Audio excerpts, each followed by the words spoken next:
Bienvenidos y bienvenidas. La Secretaría de Cultura y el Instituto Nacional de Antropología e Historia, a través del Museo del Templo Mayor, se complacen en presentar a ustedes el ciclo de conferencias complementario a la exposición temporal Coyolxauhqui, el astro, la diosa y el hallazgo. Agradecemos la presencia de todas y de todos. En esta ocasión está con nosotros el doctor Leonardo López Luján, director del proyecto Templo Mayor, y la maestra Patricia Ledesma Bouchán, directora del Museo del Templo Mayor y curadora de la exposición, a quien cedo la palabra. Muchas gracias, Mitzi. Buenos días a todos. Qué gusto tenerlos hoy con nosotros y pues de verdad estamos súper contentos por tener al doctor Leonardo López Luján en esta sesión de conferencias referente a nuestra exposición temporal.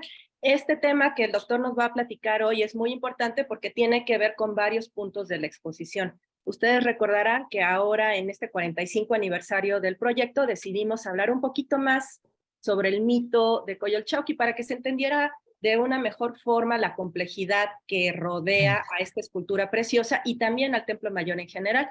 Y en el caso del doctor Leonardo López Luján, pues se ha dedicado últimamente a la excavación de los restos del Templo Mayor y ha encontrado una serie de elementos que le hace pensar, eso lo platicará ya él en unos minutos que le dé la palabra, en que hay muchos elementos que refieren al mito, no solo en el edificio principal, que fue de lo que ya nos habló el profesor Matos y Raúl Barrera en su momento, sino también en los objetos de las ofrendas.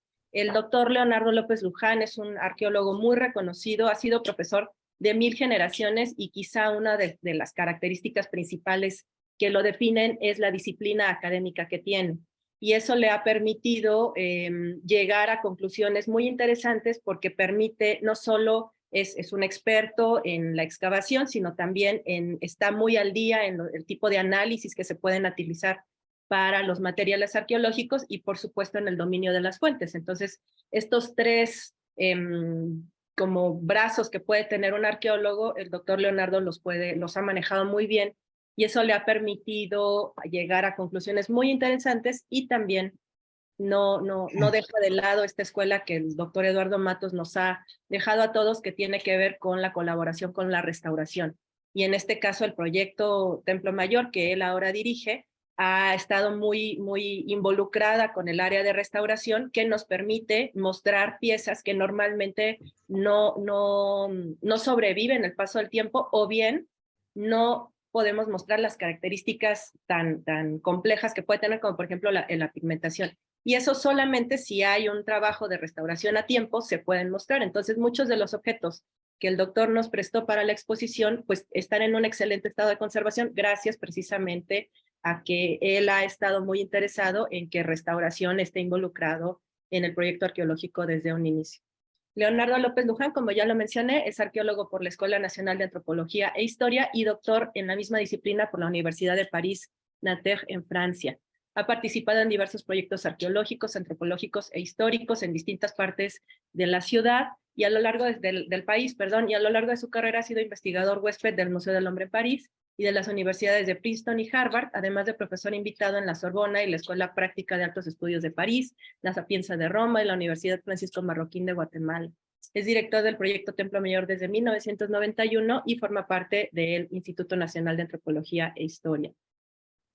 Es autor y coautor de un montón de libros, entre ellos Monte Sagrado Templo Mayor, el capitán Guillermo Dupé y su álbum arqueológico de 1794, Arqueología de la Arqueología, Las ofrendas del Templo Mayor de Tenochtitlan, que fue ganador del Keidan Humanities Award, y La Casa de las Águilas, por supuesto, que es uno de los libros emblema del doctor, al igual que Escultura Monumental Mexica. Ha recibido muchísimas distinciones, como el Premio de Humanidades Eugene Keidan de la Universidad de Colorado, el Premio Alfonso Caso del INA, el Premio de Investigación en Ciencias Sociales de la Academia Mexicana de Ciencias, el premio como Mejor Proyecto Arqueológico del Foro Arqueológico de Shanghai en 2015 y ganador de becas en Estados Unidos y en otros países. Ha sido curador de exposiciones como The Aztec World en el Museo Field de Chicago, Moctezuma Aztec Ruler en el Británico de Londres, el Capitán Dupé en el Museo Nacional de Antropología, Casa de las Águilas, Sacrificio de Consagración de la Pirámide de la Luna, aquí en el Museo del Templo Mayor, y actualmente es co-curador de una exposición que está por salir a Japón y también trabaja con otra exposición con los colegas de Francia que estará presentándose en el 2024. Doctor, de verdad es un placer tenerlo hoy con nosotros. Bienvenido. Muy buenos días, muchísimas gracias a todas y a todos, ¿no? Por su presencia este sábado por la mañana, ¿no? Quiero agradecer a las organizadoras de este ciclo de conferencias muy oportuno y en particular a mi muy buena amiga y admirada amiga, la maestra Patricia Ledesma Buchan, la directora del Museo del Templo Mayor, que además es mi jefa, debo decirlo, ¿no?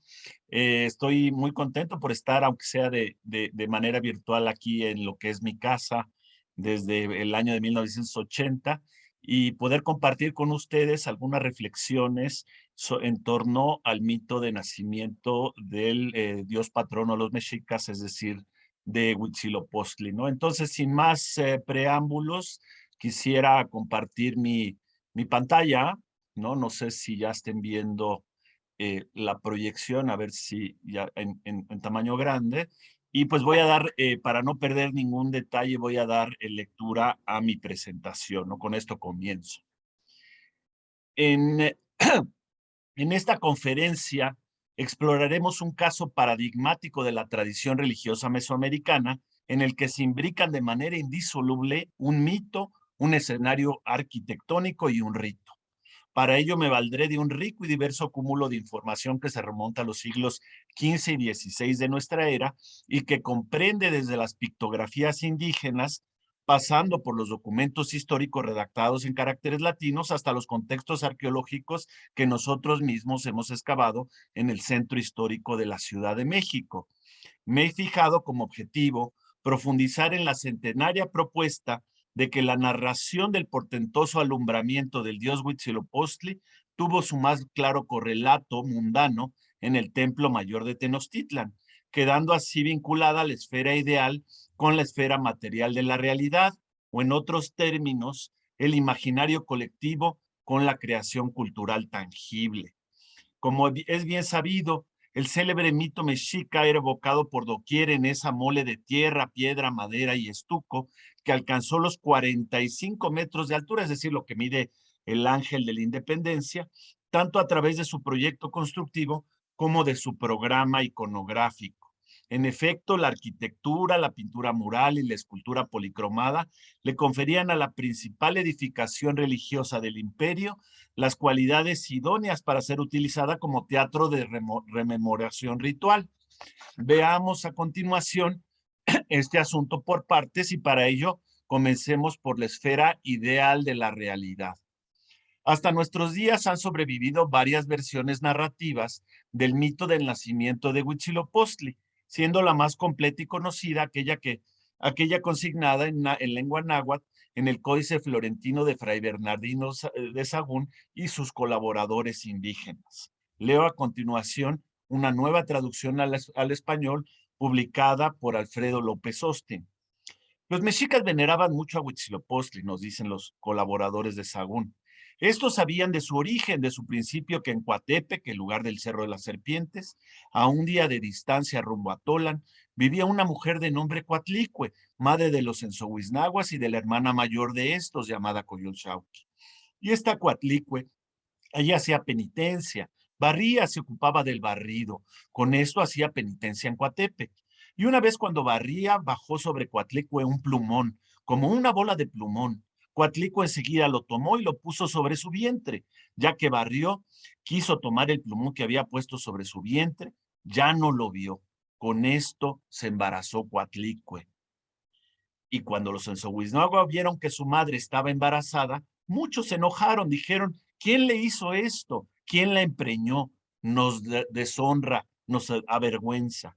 Y su hermana mayor, Coyolxauhqui, les dijo, hermanos mayores míos, nos avergüenza, matemos a nuestra madre, la perversa que está preñada. ¿Quién le hizo lo que tiene en su vientre?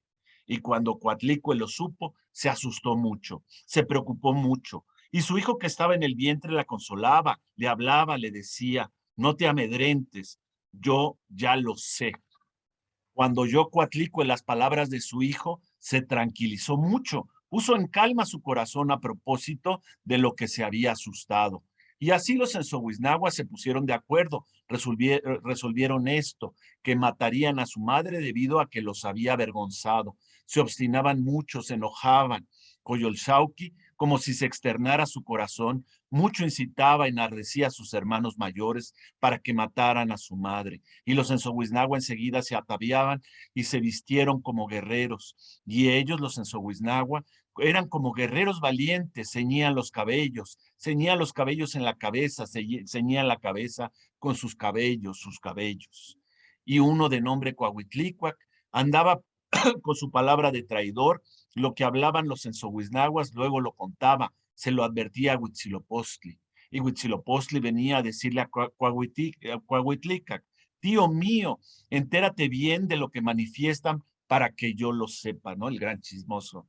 Y así finalmente los ensohuiznaguas resolvieron, concordaron su palabra de que matarían, que quitarían la vida a su madre. Enseguida van, Coyolxauhqui dirige a la gente, se esfuerzan mucho, perseveran, se ataviaron como guerreros, distribuyeron entre sí las prendas, se colocan sus insignias de papel, sus tocados llamados anecuyot, sus armas punzantes, cuelgan los papeles pintados y atan sus cascabeles de sus pantorrillas. Estos los cascabeles que se llaman oyoguali y sus flechas tlatzontectli. Enseguida van en fila, van formados, van haciendo amagos, van ordenándose. Dirígese a la gente Coyolxauhqui. Y enseguida Coahuitlícuac sube corriendo a advertir a Huitzilopochtli. Le dice, ya vienen. Luego le dice Huitzilopochtli, mira bien de dónde vienen. Luego le dice Coahuitlícuac, ya en Zompantitlan. Una vez más viene a decirle Huitzilopochtli, ¿dónde vienen? Luego dice Coahuitlícuac, ya vienen en Coaxalpan. Otra vez viene a decirle Huitzilopochtli a Coahuitlícuac, mira dónde vienen. Luego le dice Coahuitlícuac, ya en Apetlac.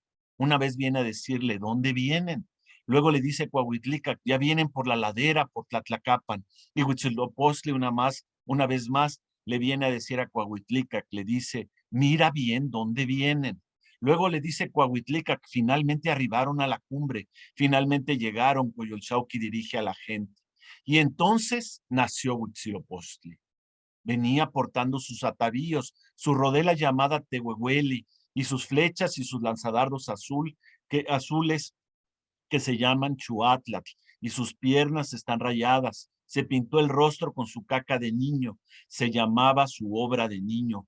Sobre la frente y cerca de sus orejas se pegó plumón blanco, y una de sus piernas es delgada a la izquierda, pegó plumón en su pie, y sus dos muslos y sus dos hombros están teñidos con azul de texotli.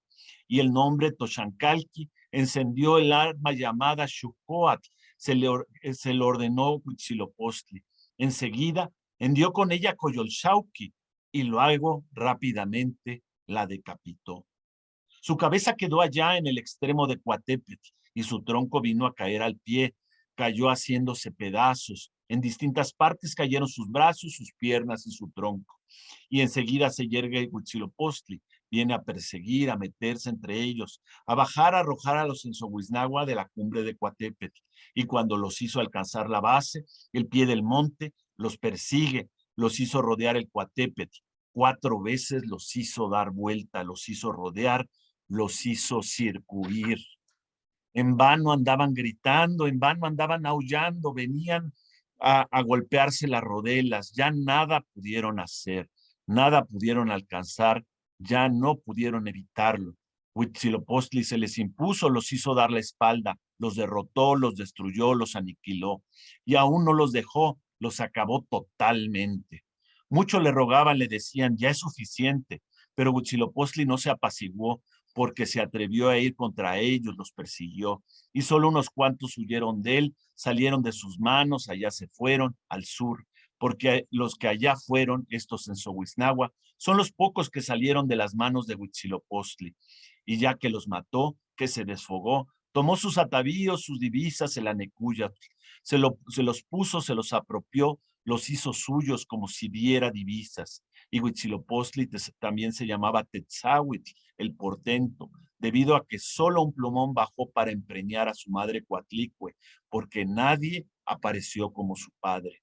A este lo guardaban los mexicas haciéndole ofrendas, honrándolo, sirviéndolo, y Huitzilopochtli recompensaba. Y este culto era originario de allá de Coatepec. Así se ha hecho desde tiempos antiguos. Ya es suficiente.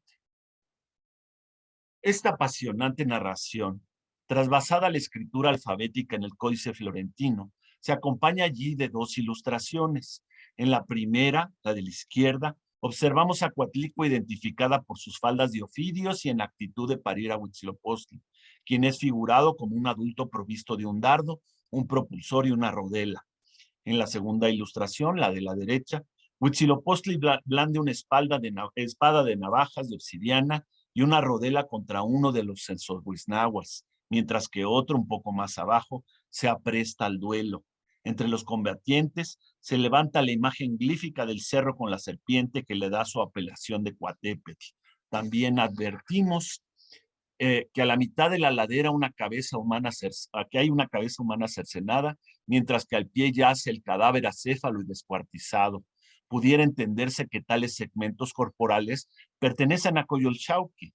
Sin embargo, el cuerpo es a todas luces masculino y viste un braguero. Además, el personaje carece de las insignias faciales de la hermana de Huitzilopochtli y su peinado es el propio de un varón. Otro documento del siglo XVI, igualmente crucial para nuestros propósitos, es la historia de los mexicanos por sus pinturas. Allí se encuentra una versión del nacimiento de Huitzilopochtli en la que los censohuiznahuas son llamados los 400 hombres. Su texto es el siguiente y lo cito a continuación.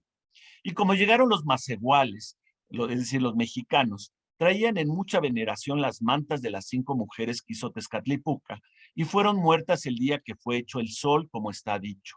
Y de las mantas resucitaron las dichos 5 mujeres y andaban haciendo penitencia en este cerro, sacándose la sangre de las lenguas y orejas.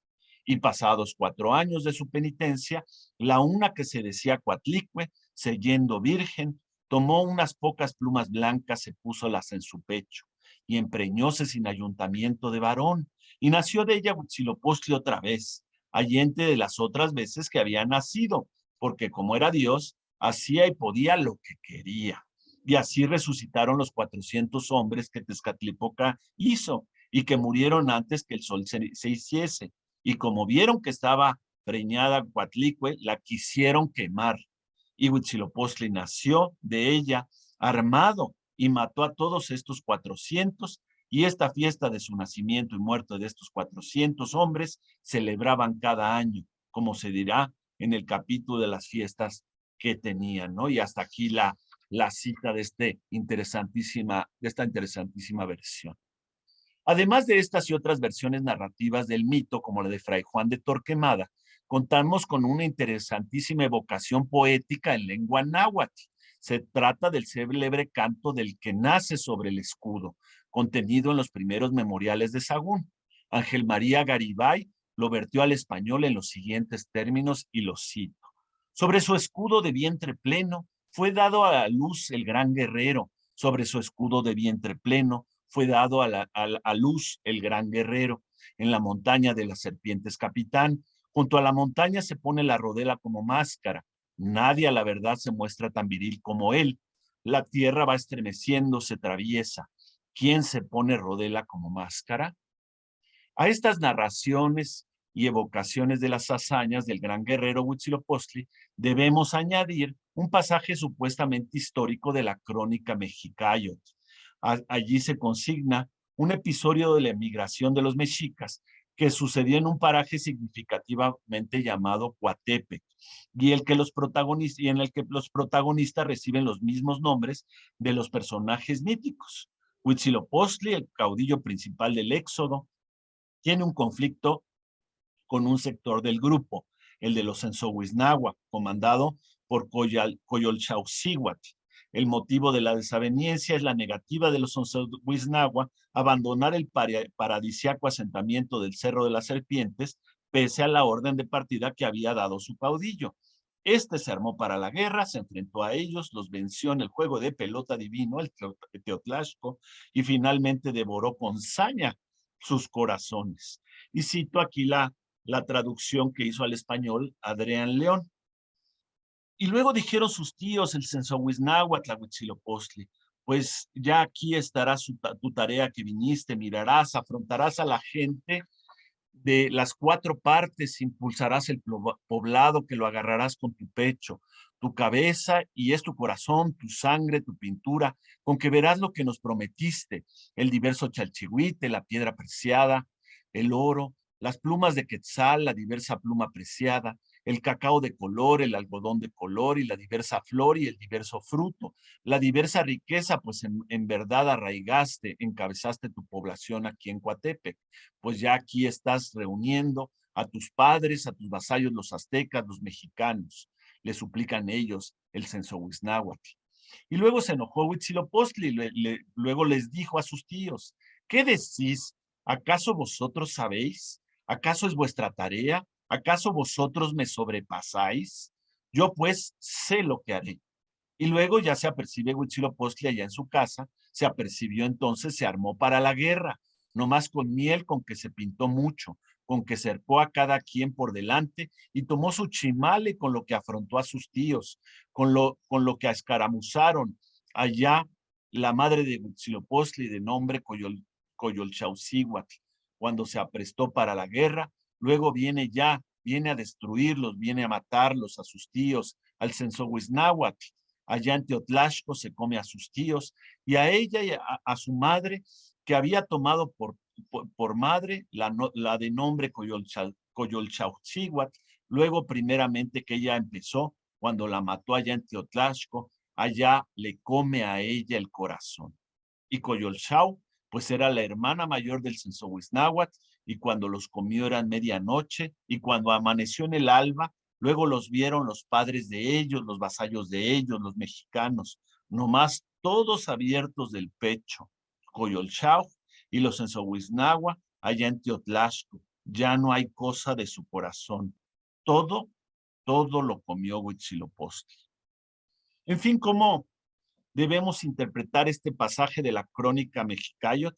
Hay investigadores que desde una posición histórica y bemerista opinan que su acontecimiento histórico de la migración dio origen al mito cosmológico, ¿no? Nosotros, Alfredo López y yo, creemos que un episodio real fue posteriormente adaptado y resignificado, concertando para ello la memoria histórica con los elementos de una vieja narración mítica.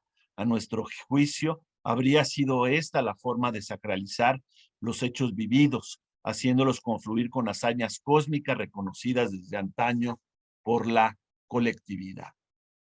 Sea como fuere, debemos señalar que las distintas versiones de este relato fueron analizadas y confrontadas hace más de un siglo por el sabio alemán Eduard Seller, quien de manera perspicaz identificó a Huitzilopochtli con el joven sol naciente, a Coyolxauhqui con la luna y a los Censohuiznahua con las estrellas, explicando el mito como la lucha astral entre los poderes diurno y nocturno. Nosotros coincidimos con esta interpretación general, al tiempo que entendemos el pasaje del Códice Florentino como la clásica expresión de un mito canónico mesoamericano, en donde la narración empieza con una situación estable de ausencia, continúa con una aventura divina desequilibrante y concluye con un acto creador en el tiempo-espacio de las criaturas.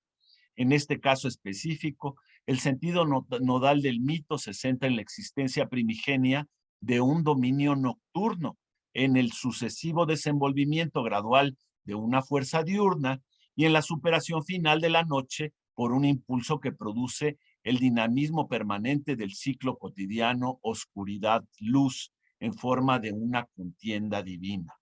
Esta narración se refiere concretamente a la salida cotidiana del sol en las tinieblas, por lo que corresponde a un mito muy diferente al de Nanahuatzin en Teotihuacán.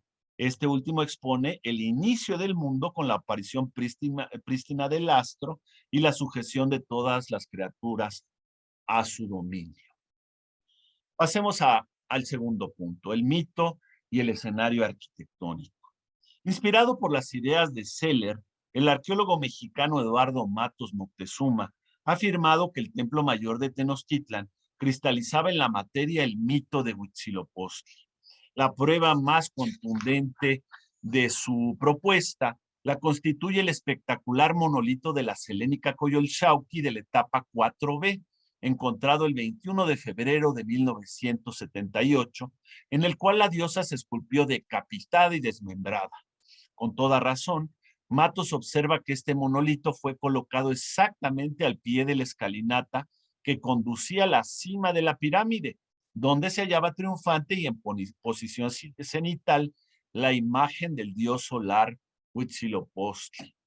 Señala Matos de igual manera que ciertos elementos arquitectónicos del Templo Mayor recuerdan el nombre Coatepetl. Este se enuncia, a su juicio, a través de las 4 grandes cabezas de serpiente que rematan las alfardas y de las burdas piedras saledizas empotradas en los cuerpos sucesivos de la pirámide. Bajo esta lógica, los oficios tendrían el valor fonético de Coatl, mientras que las piedras responderían al carácter montaraz de la palabra Tepetl, Coatepetl. Sobre esta base firme, Matos construye a continuación una serie de hipótesis que intentan darle una coherencia explicativa a otros elementos iconográficos del programa iconográfico del Templo Mayor.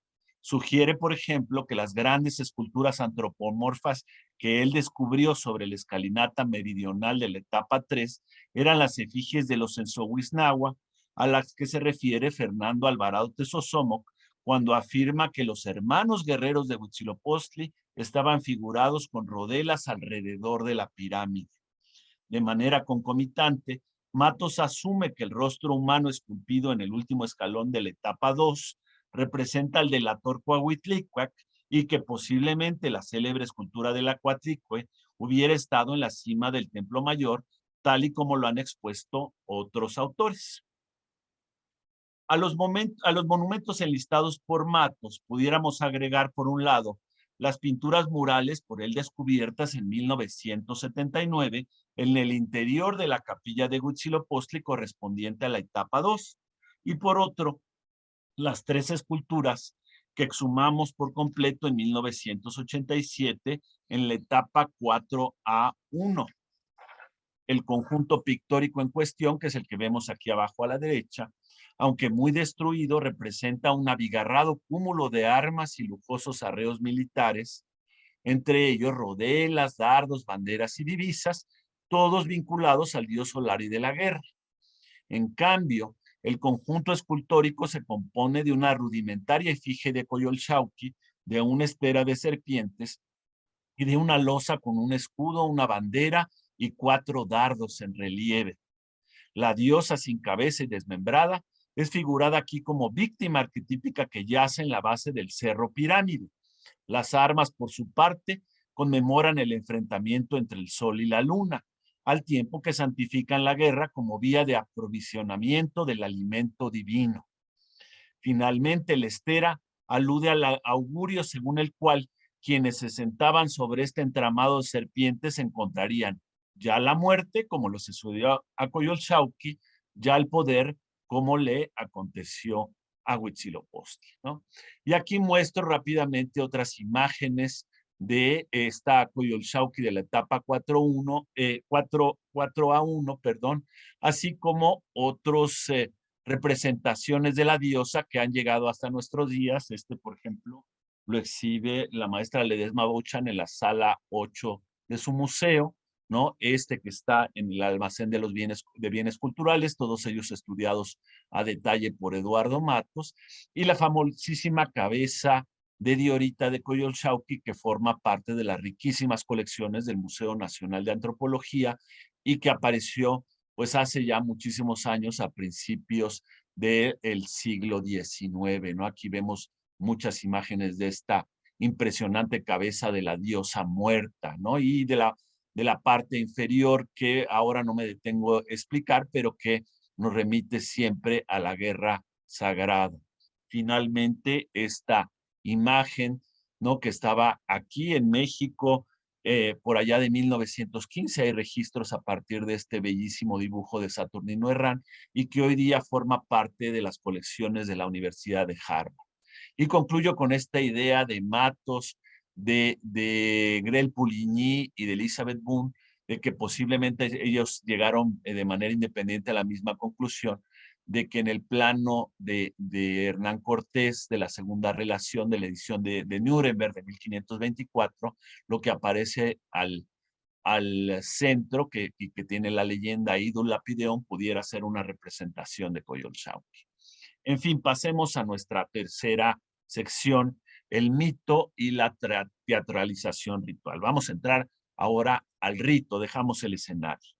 De acuerdo con Seller, el sobrenombre Coatepet que recibe el Templo Mayor en los documentos históricos hacía totalmente explícita su calidad de palestra de teatralización ritual, escenario donde una procesión de fieles cargando la imagen de Huitzilopochtli, realizada durante la fiesta de Panquetzalistli, dramatizaría la ofensiva mítica contra los Sensohuiznahua. El investigador alemán hacía ver que tal conexión se tornaba aún más evidente en los apelativos Zompantitlan, lo vemos abajo a la izquierda, Coaxalpan y Apetla, que recibían tanto los lugares visitados por Coyolxauhqui y los Sensohuiznahua en el mito, como tres construcciones del recinto sagrado. La renglera de cráneos trofeos que se encontraba frente al templo mayor, es decir, el Zompantli, la base de su pirámide, que es donde estamos excavando, y su plataforma. A partir de Seller, investigadores como Yolot González, Miguel León Portilla, Eduardo Matos, H.B. Nicholson y Miguel Grolich han desarrollado la idea de que el Templo Mayor se convertía durante la fiesta de Panquetzalistli, y aquí regreso, ¿no? En el eje ritual de la reactualización anual del mito. Entre sus argumentos destaca un pasaje de Sagún, donde se señala que en esa veintena, la de Panquetzalistli, y cito, nacía Huitzilopochtli. En el mismo tenor, este cronista, al enumerar los edificios comprendidos en el recinto sagrado, menciona que en el Huitznahuac Teucali, y cito, mataban las imágenes de los dioses que llaman Sensohuiznahua a honra de Huitzilopochtli, y también mataban muchos cautivos cada año en la fiesta de Panquetzalistli.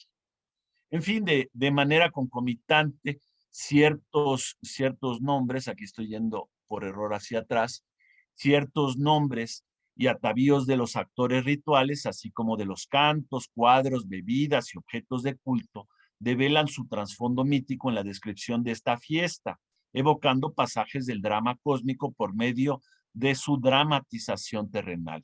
Por ejemplo, en una de las partes más espectaculares de la ceremonia, un sacerdote descendía del templo mayor con un hachón de ocote en forma de serpiente, con cabeza y cola hechas de papel, y que tenía plumas rojas entre las fauces simulando fuego.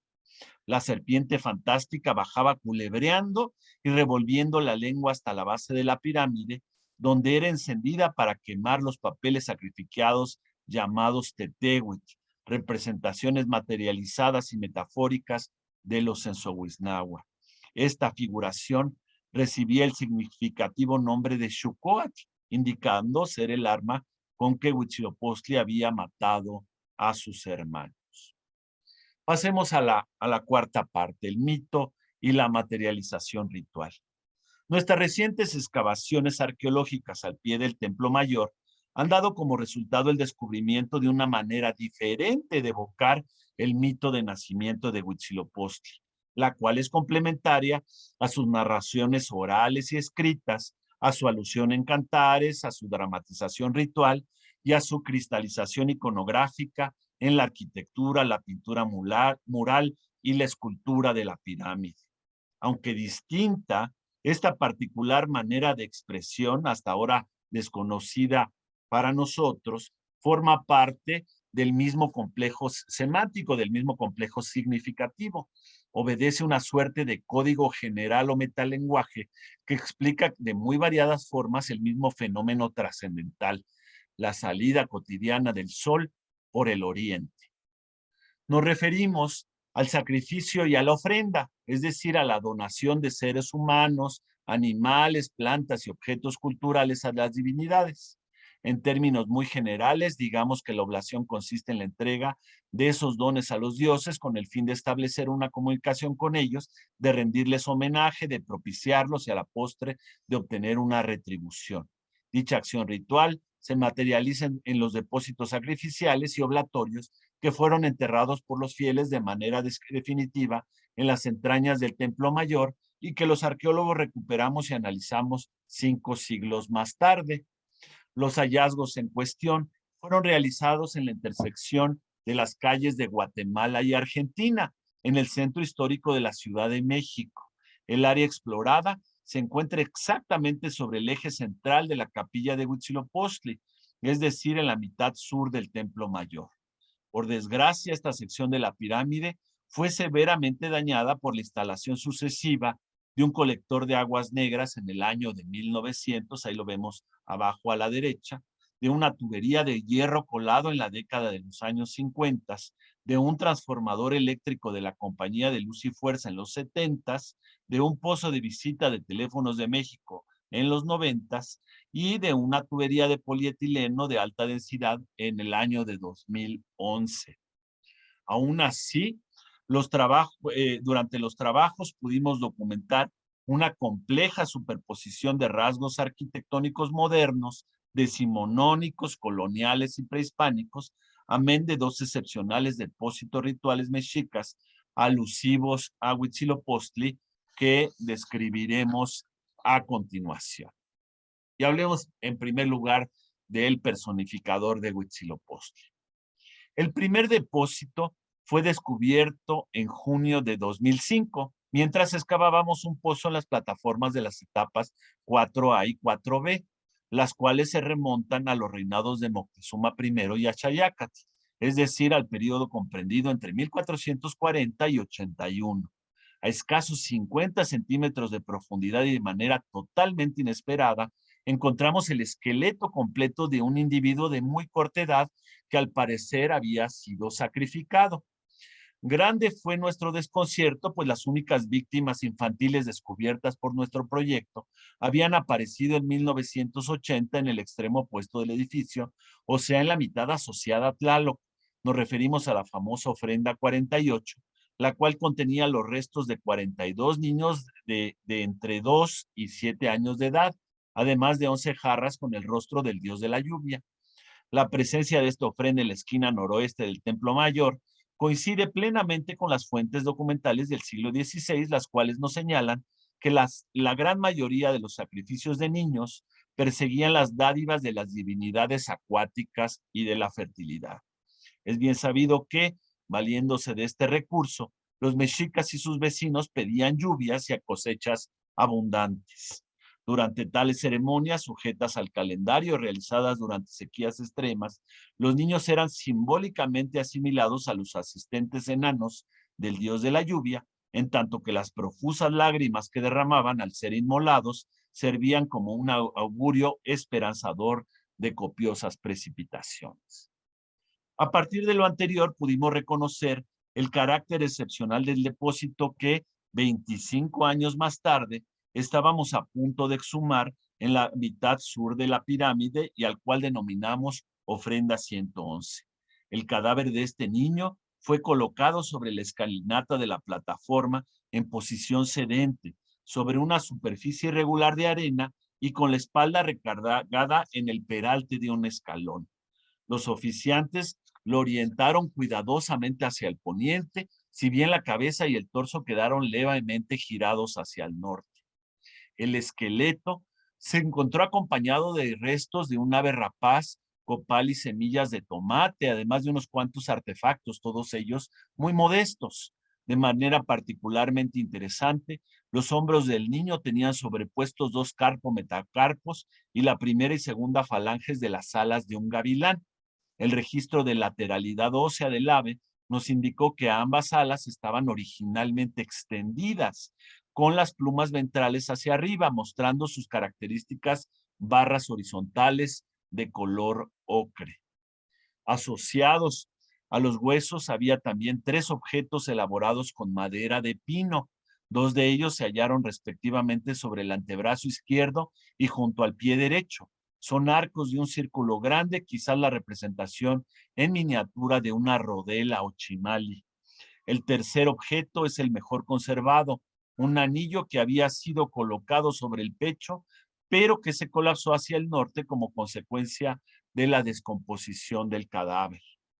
Cada uno de los tobillos del niño lucía una forca compuesta por 2 sartales de cascabeles periformes de cobre, que flanquean un sartal central de 4 caracoles marinos.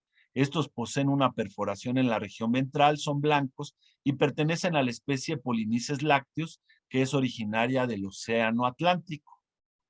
Junto al codo izquierdo del infante se detectaron 3 aerófonos de cerámica anaranjada, 2 flautas transversas con un orificio de digitación y un instrumento doble integrado por una flauta transversa y un silbato. También se recuperaron 2 cuentas de piedra verde, además de un bifacial y una navajilla de obsidiana. En fin, a partir del examen de las piezas dentales, se determinó que este individuo tenía aproximadamente 5 años de edad en el momento de su muerte.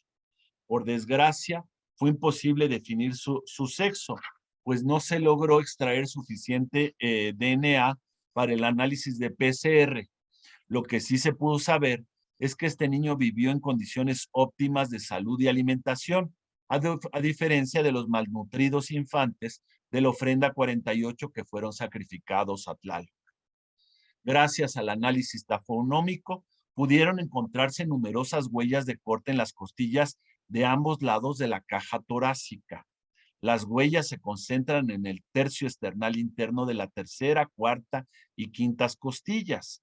Los cortes fueron efectuados en forma repetitiva desde el interior del tórax con un instrumento de obsidiana muy afilado. Lo anterior nos hace concluir que el niño fue sacrificado mediante la extracción de su diminuto corazón. Como es sabido, Robichek y Hales han propuesto una variada gama de procedimientos factibles de cardioectomía basados en su experiencia como cirujanos. En el caso específico de la ofrenda 111, estamos convencidos de que los sacrificadores ingresaron a la cavidad torácica desde el abdominal, cortando los tejidos musculares del diafragma, ¿no? Y en esta interpretación jugó un papel muy importante, debo decirle, a mi colega y buena amiga Jimena Chávez. Los documentos históricos revelan que no todos los sacrificios de niños estaban vinculados con las divinidades acuáticas y de la fertilidad. En ciertos casos, se cobraba la vida de infantes en honor de Quetzalcóatl o de Huitzilopochtli, justo antes de las confrontaciones bélicas. Se les extraía el corazón con el propósito de conocer de manera anticipada el desenlace de una batalla, como lo narran, por ejemplo, Francisco López de Gómara o la relación de Coatepec y su partido, ¿no? Ahí se menciona que se usaban precisamente para conocer los sacrificios, el desenlace de la batalla. En las fuentes escritas existe además una interesante conexión entre el dios patrono de los mexicas y su propia imagen como niño. Esto queda patente, por ejemplo, en la obra de Fray Diego Durán, cuando relatan la fiesta de Paxtontli, en la que se celebraba el advenimiento de un Huitzilopochtli infantil. Según nos cuenta el dominico, los fieles estaban a la espera de su llegada, la cual era percibida en forma de una diminuta huella que milagrosamente se imprimía sobre una bola de masa de maíz. Tiempo después, al principio del mes de Atonmostli, se conmemoraba el advenimiento de Huitzilopochtli que había sido celebrado en Paxtontli. Para ello, nos dicen las fuentes, fingía que bajaba un niño del cielo este día, y a este niño llamaban Agua. Otra conexión más entre Huitzilopochtli y los niños es digna de mención. Está registrada en el mito de su nacimiento narrado en náhuatl en el Códice Florentino. Uno de los atributos de este dios, ahí mencionado, lo señalamos, se relaciona con un infante. El texto dice literalmente, se pintó el rostro con su caca de niño. No parece haber duda de que esta frase se refiere a las franjas horizontales ocres propias del afeite facial de Huitzilopochtli, las cuales alternaban con otras franjas azules. Recordemos que los niños de pecho tienen deyecciones de un color ocre claro, muy semejantes al que se ven al que se ve en la iconografía. Volviendo a la ofrenda 111, Observamos en el contexto arqueológico 3 indicios que nos sugieren que el niño sacrificado era un personificador de Huitzilopochtli. El primero es la presencia de un anillo de madera sobre el pecho del niño. Los mexicas llamaban anáhuatl a este pectoral y lo representaban en sus códices como uno de los atributos de Huitzilopochtli. El segundo indicio son las ajorcas de cascabeles y caracoles que llevaba el niño en sus tobillos. Este mismo atributo está presente en varias pictografías. El tercero son las alas de gavilán de bosque asociados a los hombros a los hombros del niño. Huitzilopochtli lleva la misma insignia en los primeros memoriales. Lo anterior nos permitiría presumir que el pequeño habría estado vestido como el ave que su plumaje lleva los colores del dios solar. En efecto, las plumas dorsales son gris azuladas y las ventrales son barras horizontales de color ocre. En suma, podemos concluir que el cadáver infantil encontrado en la ofrenda 111, yo creo que a ver un momento. Podemos concluir que el cadáver infantil encontrado en la ofrenda 111 pertenece a una criatura de 5 años de edad que gozaba de buena salud. Este niño murió en el Templo Mayor como consecuencia de una cardioectomía practicada por vía abdominal. Fue sacrificado con motivo de la ampliación del edificio, quizás para augurar el resultado de una futura batalla, y vestido como Huitzilopochtli. El segundo personificador depósito fue descubierto en junio de 2017, mientras excavamos al pie de la plataforma de la etapa 6, la cual se remonta al tiempo de Aguizotl, quien reinó entre 1486 y 1502. Nos referimos a la ofrenda 176, la cual se encontraba alineada con la capilla de Huitzilopochtli. En el interior de una caja cilíndrica de piedra hallamos otro esqueleto infantil también colocado en posición sedente, con el cuerpo orientado hacia el poniente y la cabeza hacia el norte. Es decir, lo mismo que habíamos visto antes. A partir del examen de las piezas dentales, se determinó que este individuo era mayor y que tenía unos 9 años. Pero debido a que se trata de un descubrimiento reciente, aún no se han practicado análisis de DNA para definir su sexo, de isótopos de estroncio y oxígeno para conocer su origen, lo estamos haciendo actualmente, ni de tafonomía para inferir cómo murió. Lo que sí sabemos es que este infante también había sido vestido como el dios solar, pues estaba asociado a los huesos del ala estaba asociado a los huesos del ala de un gavilán pollero, a un pectoral anular de madera y a las ajorcas de caracoles y cascabeles de cobre. Además, llevaba como cetro el fémur de un adulto que tenía grabada la fecha 2 caña en uno de sus extremos. En este sentido, es reveladora la historia de los mexicanos por sus pinturas, documento fundamental sobre la cosmología y la historia náhuatl. En este documento se señala que precisamente en un año 2 caña nació Huitzilopochtli y enfrentó a sus hermanos para salvar a su madre. En otras palabras, este fémur, portado por un pequeño personificador de Huitzilopochtli, alude directamente al mito de Coatepec. La figuración de Coyolxauhqui. Veamos ahora la ofrenda 167, nuestro segundo depósito ritual descubierto en septiembre de 2015 a 2 metros bajo el nivel de la calle. Fue depositada en el núcleo constructivo de la plataforma de la etapa 6, la cual data, dijimos, del reinado de Aguizotl. Se trata de una cavidad circular de 80 centímetros de diámetro y 36 centímetros de profundidad. La mayor parte de los dones que encerraba este exiguo espacio se alineaban con la eclíptica solar y tenían su extremo proximal apuntando hacia el ocaso. Lo anterior indica que el sacerdote los inhumó estando postrado frente a la fachada principal de la pirámide y con la mirada dirigida hacia la capilla de Huitzilopochtli. Al fondo de la cavidad dispuso una fina capa de arena, al parecer marina, sobre la que colocó 1 a 1 27 cuchillos, 17 puntas de proyectil y 6 diminutos sosopasli o machetes de tejidos elaborados de pedernal. un, eh, 5 cuentas, 192 lascas de piedra verde, hay un pequeño atlas o lanzadardos elaborado con un caracol turbinela y también con concha pintada mazatlánica, así como 11 pendientes de caracol oliva Julieta, también del Pacífico. Hay 8 cascabeles de cobre, 8 cascabeles más, pero de oro, así como 12 insignias de metal amarillo, es decir, una ofrenda muy rica. Completaban el depósito una serpiente de cascabel del género Crotalus, además de fragmentos de copal y de madera.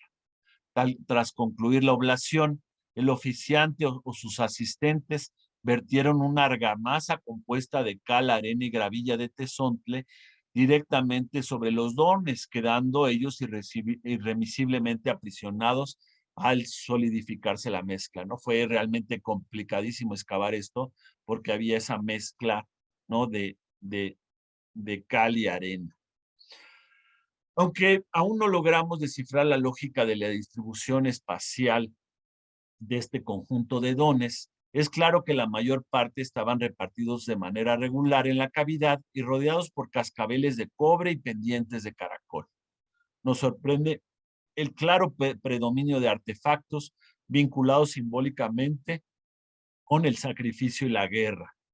Por un lado, se encontrarían los cuchillos de pedernal y por el otro las figuraciones en miniatura del dardo, el lanzadardos y el machete de tejido. Recordemos que este último se dirige en la iconografía del centro de México como el arma femenina por excelencia. En efecto, y hay un reciente artículo, hago el anuncio de Antonio Marín sobre el sosopastli en Arqueología Mexicana. Proliferan las escenas donde mujeres guerreras blanden el sosopastli de manera amenazadora en códices como el Amalia Becchiano, el Teleriano Remensis y los primeros memoriales, o en esculturas como la efigie neotolteca del pasaje catedral y la piedra de Tizoc. En la mayoría de estos casos podemos identificarlas con la belicosa diosa Cihuacóatl. Pero más allá de estas bellas creaciones de piedra y conchas asociadas al sacrificio y la guerra, son los artefactos de oro los que nos ofrecen las mejores pistas para develar el sentido oculto de la ofrenda 167. Mencionemos en primer lugar la presencia de 4 pares de huesos largos cruzados u omicalo, símbolo panmesoamericano de la muerte. Hablemos en segundo lugar de los bellos pares de orejeras que combinan un círculo, en realidad es un anillo, 2 trapecios y un triángulo calados. Son los ornamentos característicos de los cautivos que van a ser sacrificados, de las almas de los guerreros muertos, de la ciguateteo, es decir, las heroicas mujeres que perecen en el campo de batallas, de Chantico, la divinidad guerrera del fuego hogareño, y sobre todo de la beligerante Coyolxauhqui. Por haber sido exhumados al pie del edificio, también llamado Coatepetl, nos inclinamos por relacionarlos precisamente con la diosa lunar. Esta idea encuentra sustento en la proximidad de las 4 orejeras con sendos pares de cascabeles de oro, los cuales reiterarían a nuestro juicio la colección de Coyolxauhqui, nombre que se traduce ad literam como la de la pintura facial de cascabeles.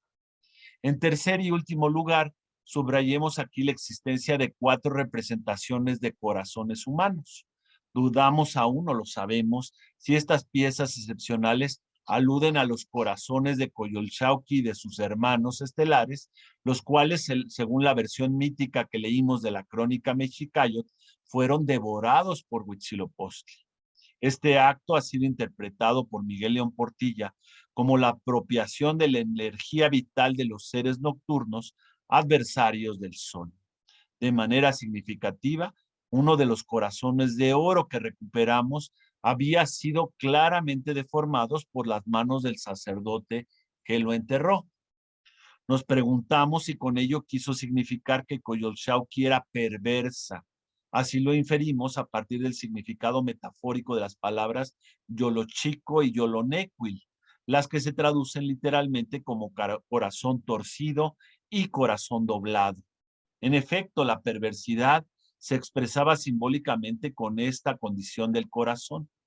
Otra explicación posible es que el sacerdote intentó agraviar mágicamente a la diosa lunar, como se desprende del sentido metafórico del verbo teyolitlacoa, cuya traslación literal al castellano es dañar el corazón de alguien, tal y como lo ha demostrado la investigadora Louise Burkhardt. En suma, esta acción habría simbolizado ya el carácter perverso, malvado de la diosa que intentó matar a su propia madre, ya la condición de agraviada o deshonrada de la misma diosa tras el enfrentamiento contra su hermano. De esta manera, Coyolxauhqui aparecería como una victimaria que se convirtió en víctima. Hagamos una reflexión final. Quisiera concluir aventurando una lectura de este último contexto arqueológico como si se tratara de un texto, intentando hallar sentido a cada elemento ritual y a la ceremonia en su conjunto. Imaginemos, pues, por un instante a un hipotético sacerdote ubicado al pie del llamado Coatepetl. Hace más de 500 años y a punto de concluirse la ampliación del edificio religioso más importante del imperio, se hincó sobre su plataforma orientándose hacia la capilla de Huitzilopochtli. Desde allí, halagó con el humo aromático del copal al dios que señoreaba el mundo desde la cumbre del templo mayor, al tiempo que le profirió en náhuatl un rezo, un canto, quizás una plegaria. Muy cerca de donde yacía la efigie de una derrotada Coyolxauhqui, hizo la oblación que evocaría a través del drama y los dones la mítica batalla.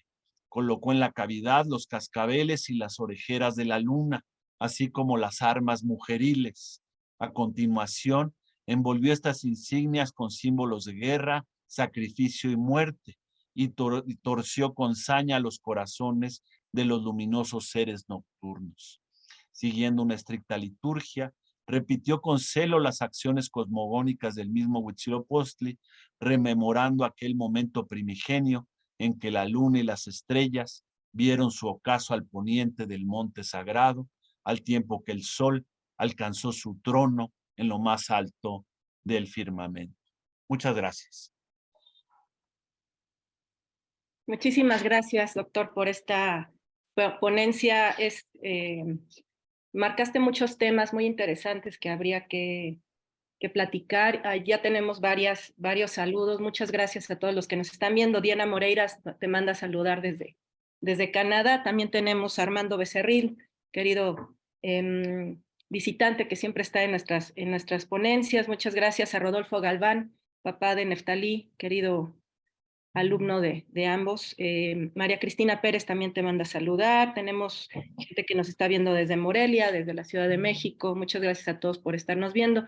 Por aquí nos preguntan, creo que Alejandro González tiene un par de preguntas que tienen que ver con el concepto del mito, y es algo que trabajó mucho el doctor Alfredo López Hostil, sobre intentar buscar referencias literales de un mito, cuando en realidad primero no debemos olvidar que todas estas narrativas primero fueron orales y se transmitieron de manera oral durante muchos años. Y en el siglo XVI es cuando se congelan de alguna manera, y lo que el doctor Leonardo hizo a la hora de leernos varias versiones de este mito es precisamente mostrarnos esta diversidad, que tiene que ver o tendríamos que entenderlas como una herencia narrativa por un lado, literaria por el otro, de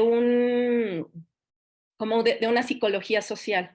Entonces, tratar de buscar elementos literales que nos ayuden o que de alguna manera los busquemos tal cual en la realidad va a ser muy difícil. Entonces, por ejemplo, Alejandro se pregunta, con toda la razón, por qué en una de las versiones Coyolxauhqui es la mamá o aparece como la mamá, Coatlicue ya no aparece, y los Sensohuiznahuas son los tíos y no los hermanos de Huitzilopochtli.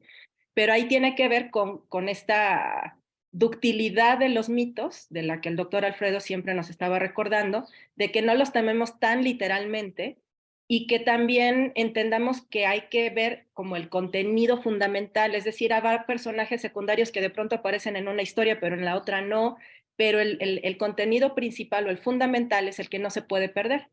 Y eso también lo menciona el propio Alejandro, nos hace una segunda pregunta referente a la leyenda de los soles en Teotihuacán. Entonces, como les digo, el tema de los mitos es algo muy complejo, que viene de un trasfondo que no necesariamente o sea, nosotros tenemos ya la costumbre de escribir todo, pero esta costumbre, pues nos aventamos muchos años así como seres humanos, y además tiene que ver con transmisiones orales que a veces el propio narrador decide cómo modificar. El doctor Alfredo nos mencionaba mucho el tema de los chistes, por ejemplo, ¿no? Cuando tú cuentas un chiste, a veces puedes cambiar incluso el nombre del personaje, pero la historia fundamental no cambia. Entonces, eso también es algo que le reconocemos mucho. Muchas gracias, Leonardo, por hablarnos no solo del mito como el oficial que manejamos todos, y solamente, de hecho, en Templo Mayor en la exposición manejamos uno, pero tú sí hablaste y nos mencionaste a los otros y dónde están además, ¿no? Entonces, eso también es como importante de aclarar. Sí, muchísimas gracias. Bueno, antes que nada, un saludo a todos quienes nos escuchan, ¿no? Gracias por estar aquí sábado por la mañana en esta transmisión del Museo del Templo Mayor de mi institución, del Instituto Nacional de Antropología e Historia, y escuchar que por ahí están buenos amigos, Diana, Rodolfo y muchos más, ¿no? Agradezco los saludos, ¿no? Y en cuanto a la respuesta, bueno, ya eh, mi queridísima Patricia, ya respondiste de una manera mejor que yo lo pudiera haber hecho, ¿no? A estos dos cuestionamientos, ¿no? Tú durante muchos años seguiste los cursos de Alfredo López Austin, de mi padre, y no solo eso, sino que eres una muy buena lectora. Y efectivamente, sabemos, tú ponías el parangón con los chistes, efectivamente, cada vez que se narra alguna de estas historias, pues se transforma, ¿no? Y depende de la coyuntura del narrador, ¿no? Mi padre distinguía en las narraciones míticas, lo que él llamó mito narración, los elementos nodales de los elementos hazañosos, ¿no? Los elementos nodales son los que son fundamentales y que se repiten, que es, digamos, es la esencia de la historia que se cuenta, una historia que casi siempre refiere a una creación. Y por el otro lado, los elementos hazañosos son los que son variables, ¿no? Tú misma mencionabas que un mismo, que el protagonista puede ser su propio padre, su tío, su hermano, es decir, cuando tratamos de buscar esas correspondencias no las encontramos, ¿no? Si nosotros siguiéramos con nuestras pesquisas, ¿no? Eso lo hizo mucho mi padre y muchos etnólogos de primerísimo nivel, si siguiéramos con las pesquisas sobre estas narraciones míticas del sol y de la luna hasta nuestros días, pues encontraríamos miles de versiones diferentes. Y al final sería realmente complejo encontrar la esencia, ¿no? Ese es el trabajo fundamental, ¿no? Encontrar los elementos en común y obviamente explicar las variedades en todas estas narraciones, ¿no? Eh, los ejemplos que yo puse, bueno, son los pocos ejemplos de este mito que datan del siglo XVI y que a los arqueólogos nos ayudan muchísimo, ¿no? Nos gustaría tener más versiones míticas, más variantes, para comprender de una mejor manera este complejo significativo, pero lo que es muy bonito, yo aprecio más de mi trabajo del Templo Mayor, ¿no? Es que al mismo tiempo que estamos excavando, ¿no? Estamos leyendo los documentos históricos que nos dan una luz gigantesca hacia nuestros descubrimientos, ¿no? Cuando nosotros mismos, por ejemplo, hacemos excavaciones arqueológicas en Teotihuacán, pues nos estamos desvalidos, nos sentimos, ¿no? Que no tenemos precisamente esas herramientas fundamentales que son los documentos históricos, y para nosotros es muchísimo más complejo entender la lógica simbólica de aquello que estamos descubriendo. El Templo Mayor en ese sentido, en general todas las sociedades del posclásico mesoamericano, pues tienen esa bendición que es la presencia de documentos de carácter histórico, casi siempre están escritos en caracteres latinos, sea en latín, en castellano o en lenguas indígenas, y también junto a ellos las pictografías, ¿no? Estos documentos, ¿no? Donde la iconografía, donde la imagen, pues también complementa esto, ¿no? Yo un poquito en esta investigación, y eso lo hacemos todos, mi investigación en ese sentido no es nada original, pues nos valemos, echamos mano de todos estos recursos, de la imagen, de la narración que ha sido trasvasada a caracteres latinos, de la arqueología, de los análisis especializados, ¿no? Hechos por muchísimos amigos y colegas, ¿no? Y obviamente lo que intentamos es a través de todos estos elementos, también la lingüística, ¿no? Es el náhuatl, pues a través de todos estos elementos tratamos de darle sentido a aquello que descubrimos. Gracias. Muchas gracias. Y tiene que ver con esto que mencionábamos también al principio de la habilidad que tiene la arqueología para poder echar mano de distintas ramas de otras disciplinas, pero también el aporte que la propia arqueología hace para el resto de las disciplinas. Y en este caso, lo que has encontrado en Templo Mayor y que has interpretado de una manera yo creo que muy compleja y muy profunda, que también nos ayuda a entender que, por un lado, las ofrendas tienen como un lenguaje propio.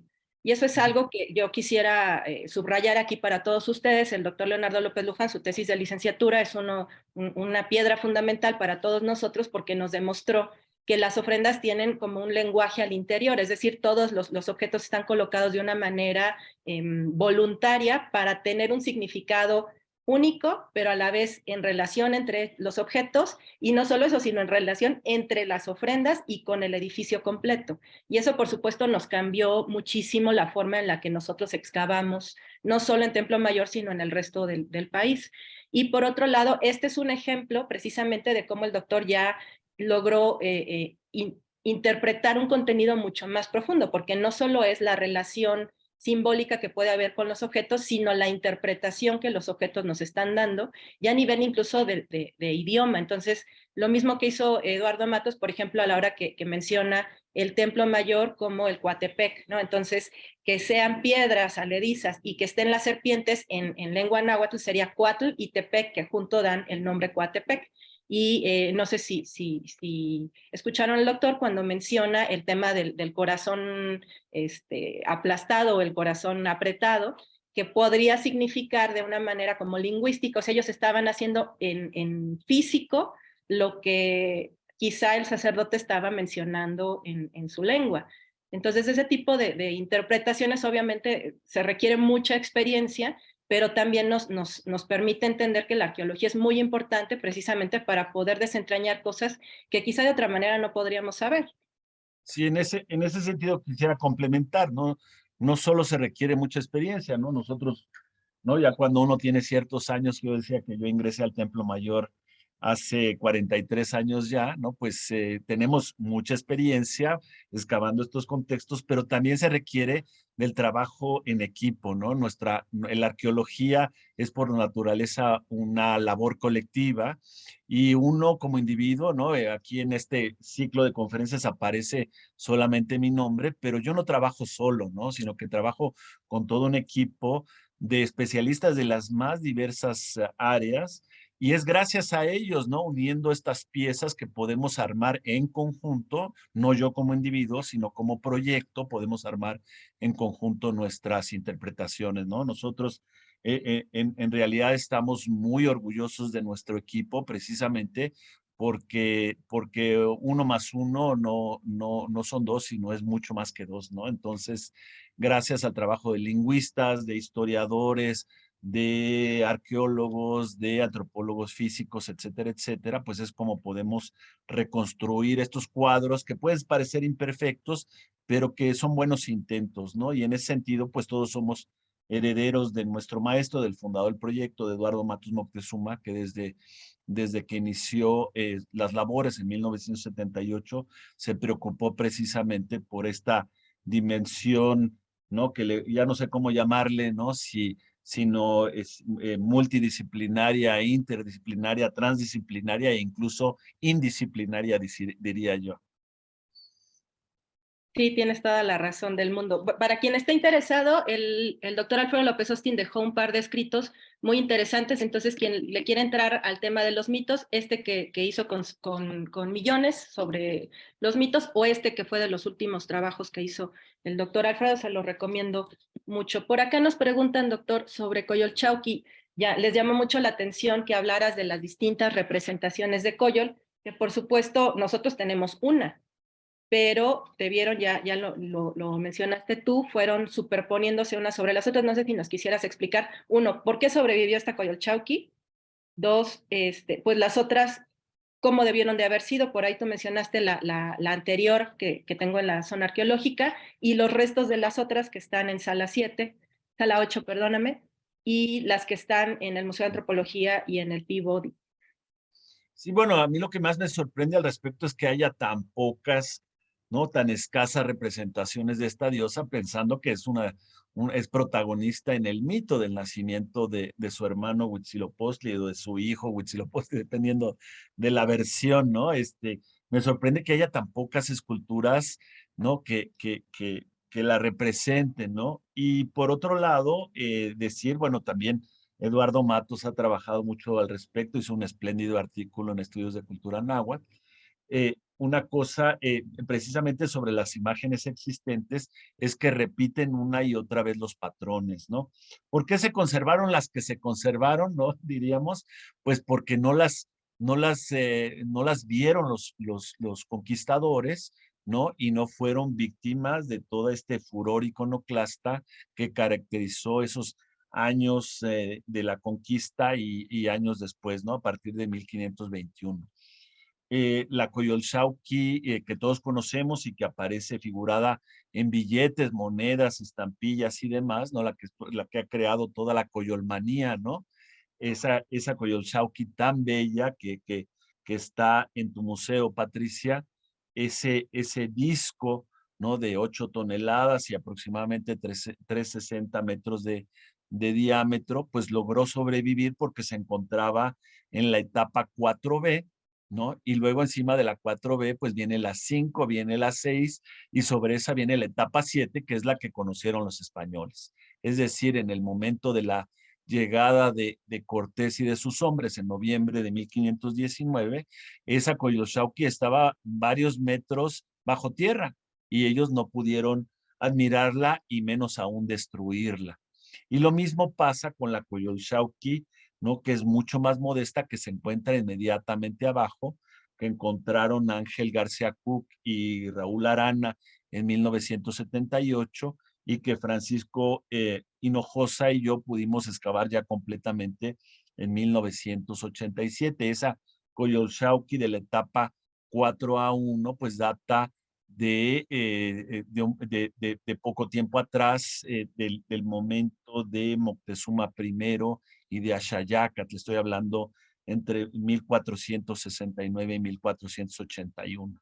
Y es muy notable, todos nos preguntamos por qué hay tanto contraste, ¿no?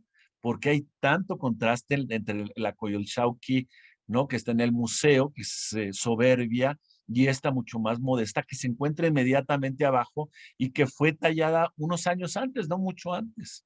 Y las claves pues se encuentran en Fray Diego Durán, que menciona que precisamente el primer Moctezuma, Motecuxoma el Huicamina, que gobernó de 1440 al 69, para tallar los monumentos escultóricos, trae por primera ocasión a grandes maestros, a grandes escultores que vienen de Coyoacán, vienen de Azcapotzalco, vienen de Texcoco, vienen de Chalco, es decir, la isla de Tenochtitlan se llena como las grandes capitales, pienso en Nueva York o en París, ¿no? En el siglo XX, se llenan de grandes artistas extranjeros, ¿no?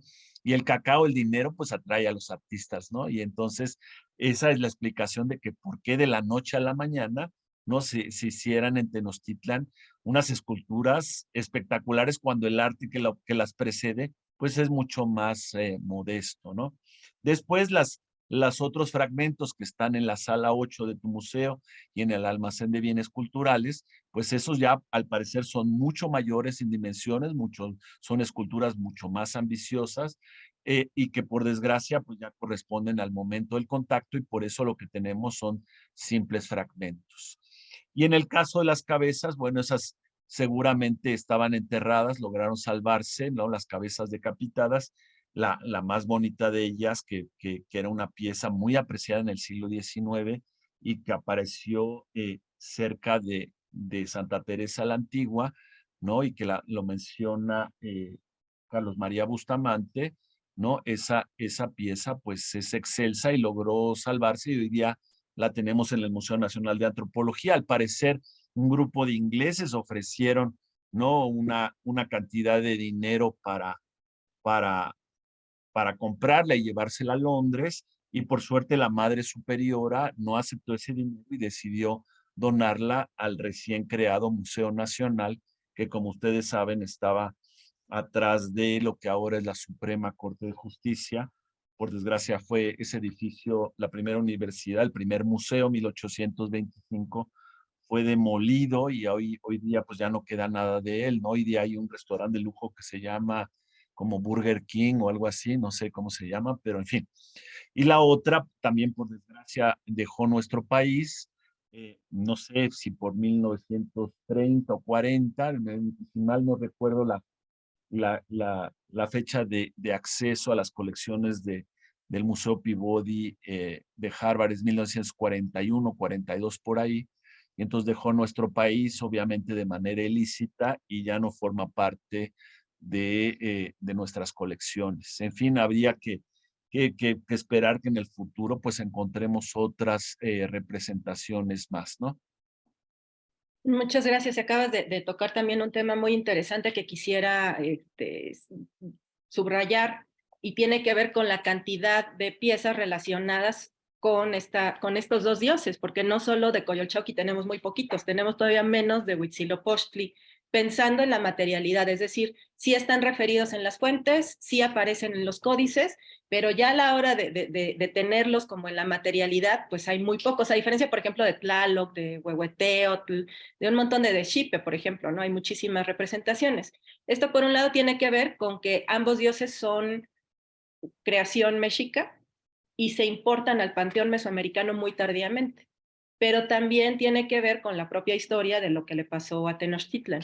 Y ahí también Leonardo ha trabajado mucho y tiene que ver también con la importancia de que nos hayan prestado el proyecto Templo Mayor las piezas relacionadas con el entierro infantil del que platicó Leonardo y también con una imagen que puso al principio de su ponencia sobre un Huitzilopochtli que está en Francia. Entonces, no sé si nos quieras platicar un poquito de los Huitzilopochtlis ahora. Sí, ese es un problema bien complicado, ¿no? Y hasta la fecha es un enigma, ¿no? Cuando excavamos en el Templo Mayor, ustedes saben bien, pues las efigies, lo que tú mencionas, Patricia, de Tlaloc, aparecen por doquier, en todas las presentaciones imaginables, ¿no? Por ejemplo, las ollas Tlaloc, pues tenemos chicas grandes de cerámica, de piedra, en fin, es una riqueza y una diversidad, ¿no? Que es abrumadora, diría yo. Y en cambio, Huitzilopochtli, pues se sobresale por su escasez, por su ausencia, ¿no?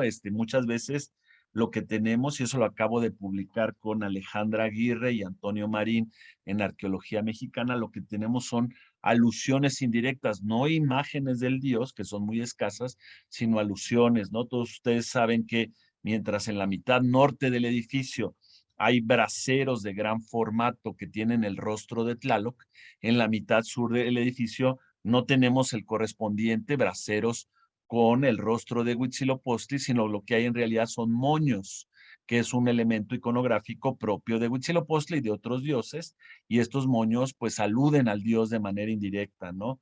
Hemos encontrado, por ejemplo, el programa de arqueología urbana en la mitad del edificio, ¿no? Álvaro Barrera, y lo trabajaron muy bien Norma Valentín y Lourdes Gallardo, ofrendas con muchísimos colibríes, que ustedes saben que es, ¿no? El nahual, el avatar de Huitzilopochtli, ¿no? Esta pequeña ave tan beligerante, ¿no? Que es el colibrí, han aparecido en las ofrendas y obviamente pues hace alusión al dios patrono de los mexicas, ¿no? En fechas recientes hemos encontrado aves que tienen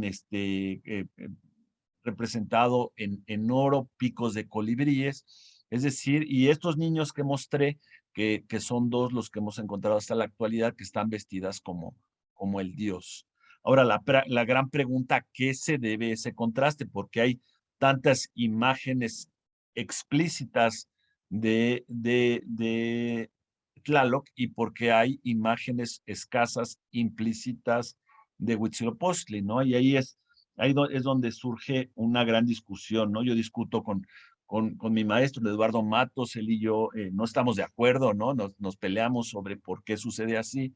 Y yo más bien coincido en este sentido con H.B. Nicholson, con Elizabeth Boone, con mi padre y con otros autores. Nosotros pensamos, ¿no? Yo me sumo a ellos, de que el Huitzilopochtli, cuando los mexicas lo tenían como dios patrón, era una ciudad, una divinidad, perdón, recientemente creada, no de reciente creación. Y entonces por eso no estaba bien estereotipada su imagen, no estaba bien definida y no solo eso, pues por eso no fue muy representada. En cambio, Tlaloc, bueno, pero es una deidad milenaria, ¿no? Hay efigies de Tlaloc desde el preclásico, en las excavaciones de Tlatilco, y de ahí para acá, pues se han encontrado muchísimas ollas Tlaloc, ¿no? Su imagen en Teotihuacán, el dios de las tormentas, es sumamente común, si no la más importante. Entonces ahí hay un enorme contraste. De acuerdo con las investigaciones de Nicholson, es muy importante decirlo, todos los atributos iconográficos, como se representa Huitzilopochtli, son los mismos de Tezcatlipoca. Y el único atributo que no tiene Tezcatlipoca y que es exclusivo de Huitzilopochtli es el colibrí, ¿no?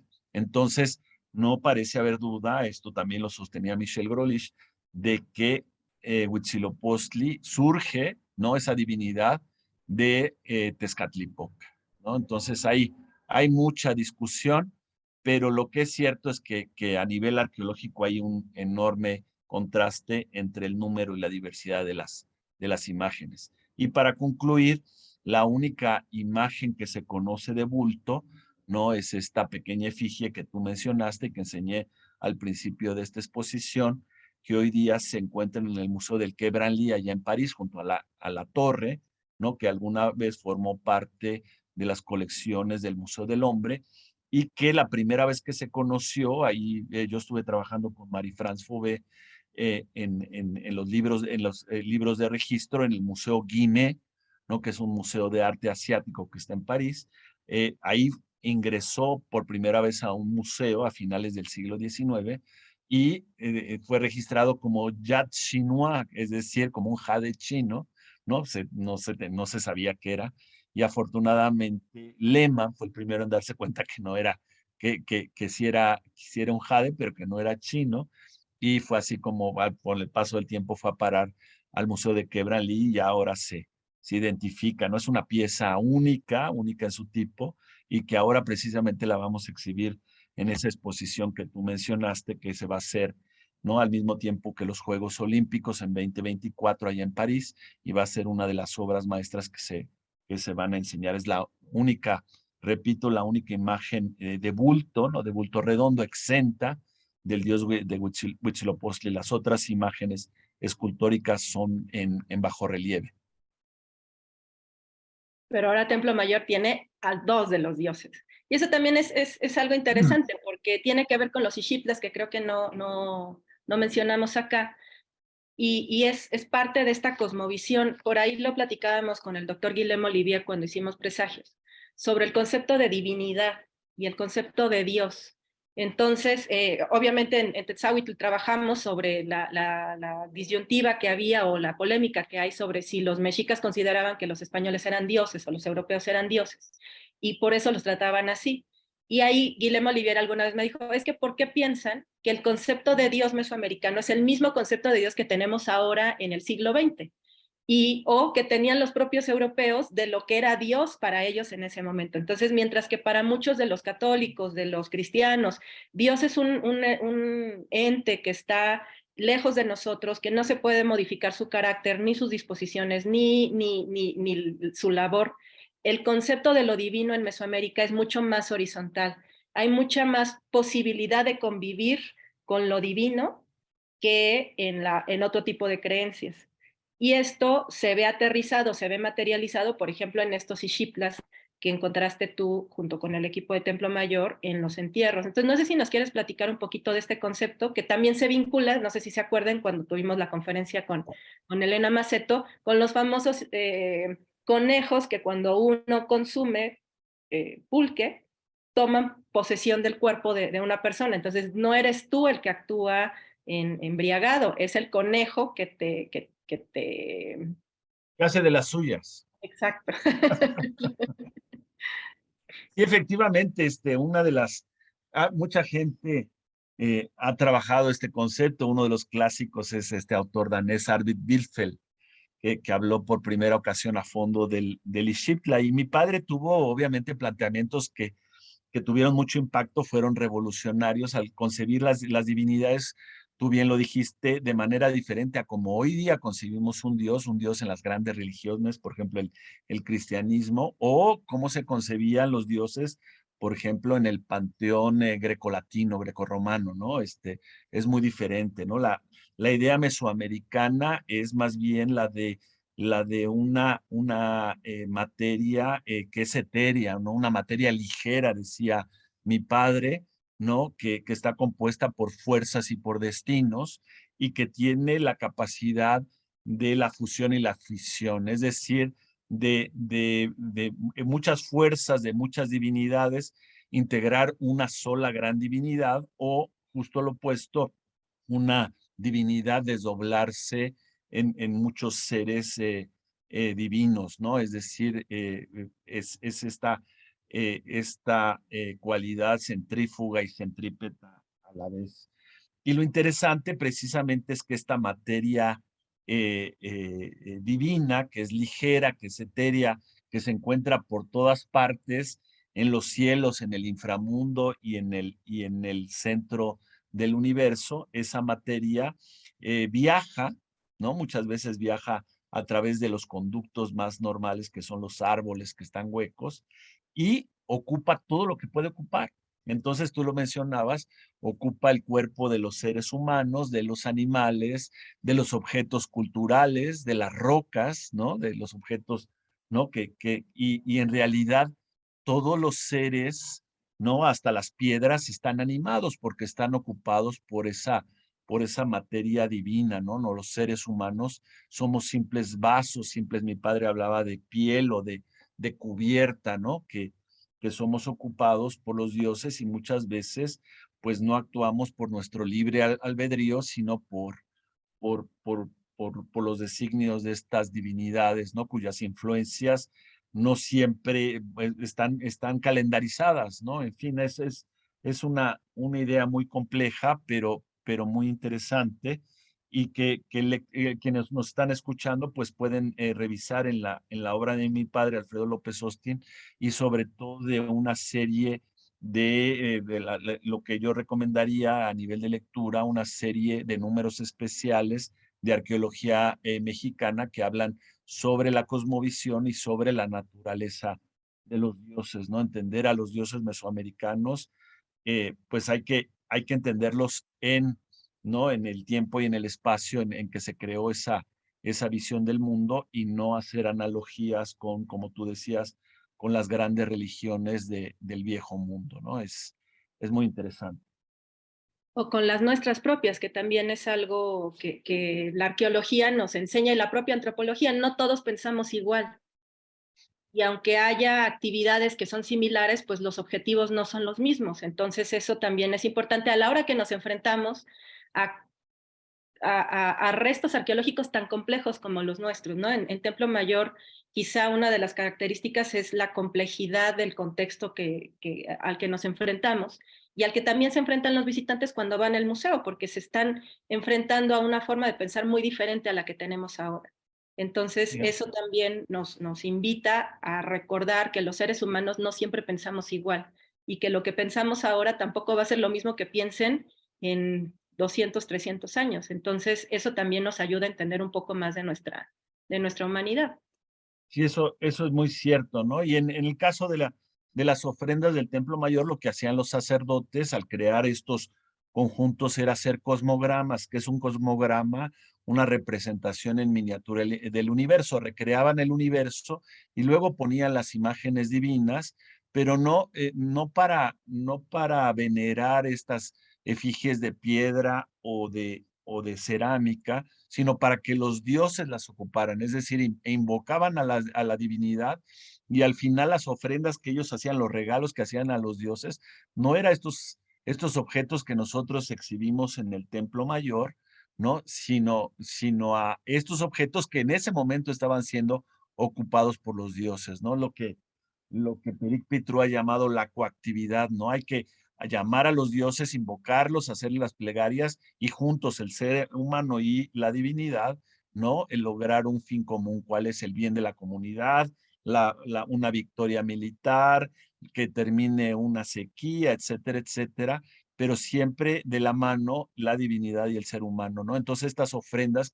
son verdaderos dispositivos para que los dioses nos puedan a nosotros los seres humanos ayudar, ¿no? Es decir, eh, las imágenes no son imágenes en realidad, sino son seres animados que le ayudan y a veces que perjudican a los seres humanos, ¿no? Cuando se enojan, porque eso lo estudió muy bien mi padre y bueno, y otros autores, los dioses también son volubles, no hay esta idea por ejemplo, el cristianismo del bien y el mal absoluto, sino que los dioses tienen un ánimo cambiante y a veces se enojan y nos perjudican, ¿no? A veces, ¿no? Por eso hay que congraciarse con ellos a través de ofrendas para que estén de buen ánimo y nos apoyen.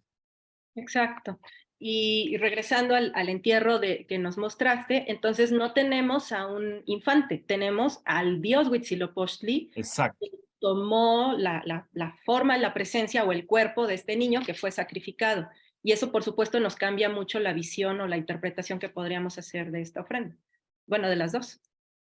Exacto, ¿no? Las víctimas sacrificiales, hay varios tipos de víctimas sacrificiales, pero unas de ellas son los personificadores de los dioses, que son los dioses mismos, ¿no? Una joven doncella, por ejemplo, que puede representar a la diosa del maíz, un joven varón que puede, ¿no? Encarnar al dios Tezcatlipoca, o los niños pequeñitos que, ¿no? Que se convierten en los asistentes enanos del dios de la lluvia, ¿no? Es decir, los seres humanos se convierten en vasos y en los dioses mismos.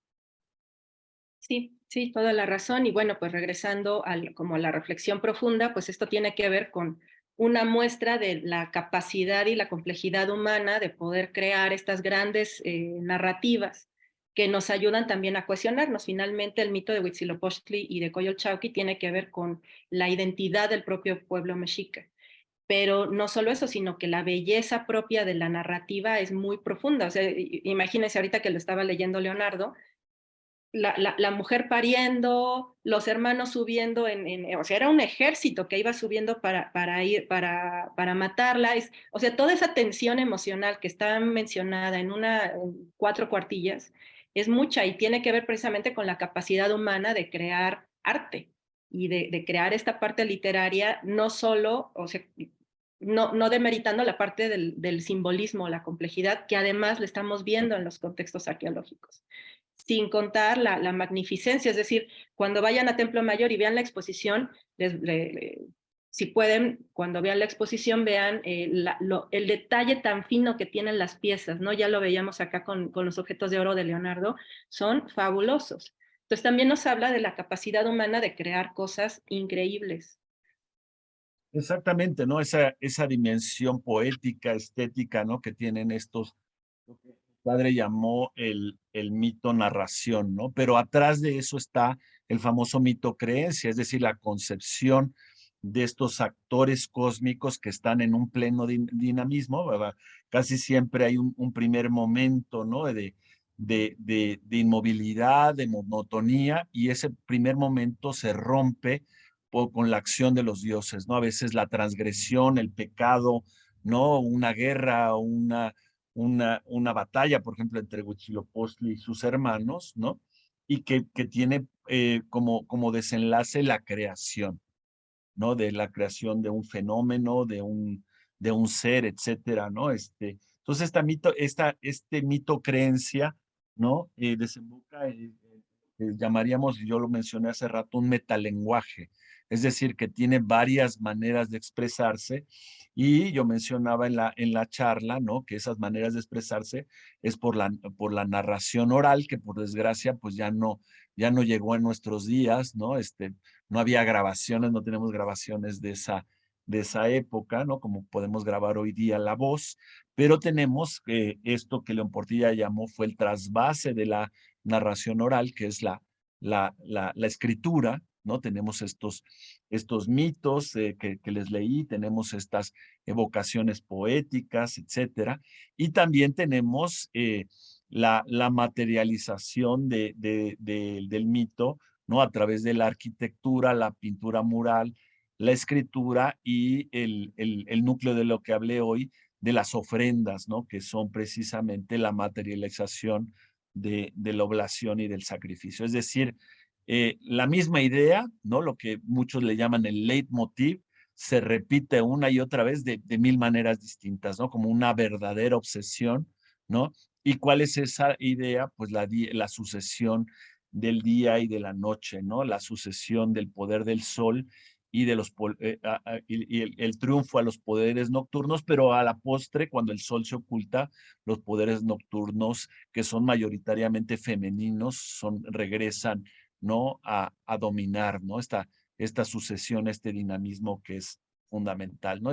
Realmente es apasionante, ¿no? Cómo se expresa en este metalenguaje, ¿no? Una idea, pues, de una belleza, como tú decías, de una belleza absoluta. Muchas gracias. Y también esto, ¿no? No son, y eso es muy bonito de la concepción mesoamericana, no es maniquea, es decir, no es el triunfo del sol es total y entonces siempre va a haber sol. No, bueno, pues siempre, pero pues también, y eso es bien interesante, los dioses acá no son todopoderosos, eternos y nunca se mueren, ¿no, hombre? Entonces eso también nos permite ser un poco más flexibles incluso en la propia actitud humana, ¿no? Exactamente, ¿no? Eso que decía que no hay la idea del bien y el mal absolutos, del Dios contra el diablo, ¿no? Sino que los dioses son seres con volición, con pasiones, con necesidades, con carencias, y por lo mismo son volubles, son cambiantes, ¿no? Y como somos los seres humanos, ¿no? El Dios mesoamericano, ¿no? Se parece, está más hecho a la imagen y semejanza de quienes los crearon, es decir, de los seres humanos, de los indígenas que poblaban este territorio, ¿no? Eso es muy interesante, ¿no? Y en ese sentido, pues es una religión más humana, ¿no? Con sus virtudes y sus defectos. Exacto. Y nuevamente nos ayuda también a pensar en nuestra propia humanidad. Eso es algo que no hay que dejar de lado. Finalmente, para eso la arqueología y la antropología son ramas tan importantes del conocimiento porque nos ayudan a entendernos a nosotros mismos, ¿no? Además, el ser humano que ha tenido una trayectoria tan larga y ha tenido respuestas diferentes a los mismos problemas nos permite mostrar la diversidad de la que no tenemos por qué negar, ¿no? Pensar que todos somos iguales y tratar de homogeneizar pensamientos, ideas y reacciones, pues no siempre es la solución. Y la arqueología y la antropología precisamente nos ayudan a entender cómo otros seres humanos han resuelto los mismos problemas que tenemos ahora. Pues les agradecemos mucho, estamos ya por cerrar esta sesión. Tenemos por ahí muchos comentarios, mucha gente interesada en leerte, Leonardo. Entonces, no sé si quieras comentarles, por supuesto, se los recomiendo mucho, que es el de Escultura Monumental Mexica, ya por ahí lo mencionamos. Tenemos el catálogo de la exposición de Coyol, donde ahí el doctor escribe un par de artículos junto con la revisión de unos textos del doctor Alfredo López Austin. Eduardo Matos también escribe. Y por ahí tengo también acá arriba el de Templo Mayor Monte Sagrado, que se lo pueden conseguir, está en el Fondo de Cultura Económica y en el INA, es una coedición.